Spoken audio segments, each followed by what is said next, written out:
In this video, we're going to continue on in Project 218 Truss Design from our first video on doing the truss design setup. So in the previous one, we set up some guidelines to help us make sure we're going to stay within the constraints listed on the design brief as far as the size of our bridge. And now we're going to look at utilizing some sketch tools and helping us create our design. So I'm going to go up here and use the line tool and draw a line here right down the middle from the origin. There's a reason why I'm going to start here in the middle, and I'm just going to kind of make up a design. So I'm going to just create an example one just to kind of show just a reminder of some of the tools that are available to you. I'm going to go ahead and grab the sketch dimension tool, grab this top line, and I'll make this 2.5 for the sake of it. And from here, I can use some of these other sketch tools to help create our bridge without having to do too much work. So I'm going to go up here to the offset command. You can also find it under the modify drop down panel. And I'm going to uncheck, if chain selection is selected, I'm going to uncheck that. And I'm going to grab this top line, grab the angled line, and then down here at the bottom, I need to make sure I'm watching kind of what highlights. So down here at the bottom, I want just the bottom line that I drew on the left side of that line and not the entire line. So in the thickness of our members, it's going to be 0.125, and I'm going to go ahead and hit enter, and that's going to go ahead and give us an offset there. Now there's a reason why I didn't grab this line right here, because this is the middle of that line, and I'm going to go ahead and use the offset command again, but this time I'm going to grab this line, and you can see it's going to come out to the left.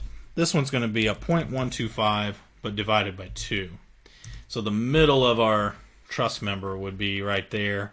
And if I went through and when I go to mirror this over, I want it to be 0.125 and not 0.25, so double that.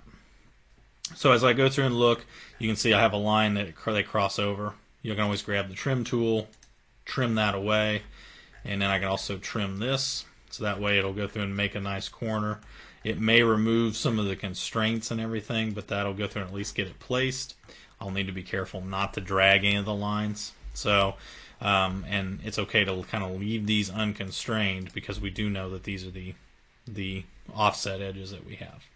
So now I'm going to go to create and go to mirror, and from here I can go ahead and I can click and drag, and what I actually need to do is kind of deselect a few things. So one is going to be this line on the far left. If I hold my shift key and select it, that'll deselect, and I need to do the same thing on this line right here. So I need to deselect that line.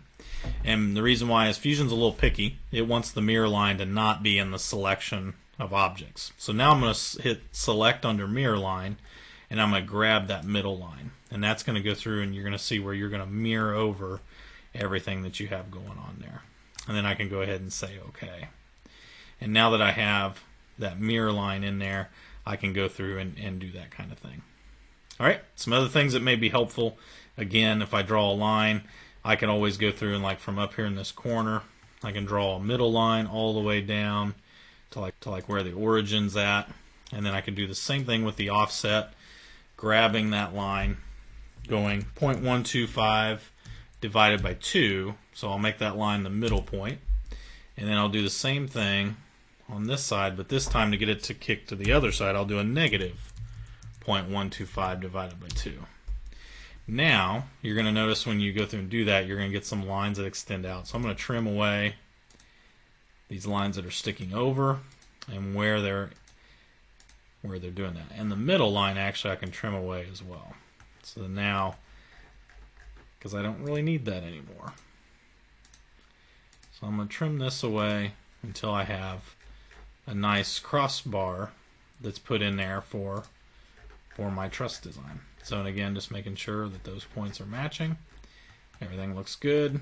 I can grab my mirror option, select my two lines that I need, hit the mirror line. I'll click that.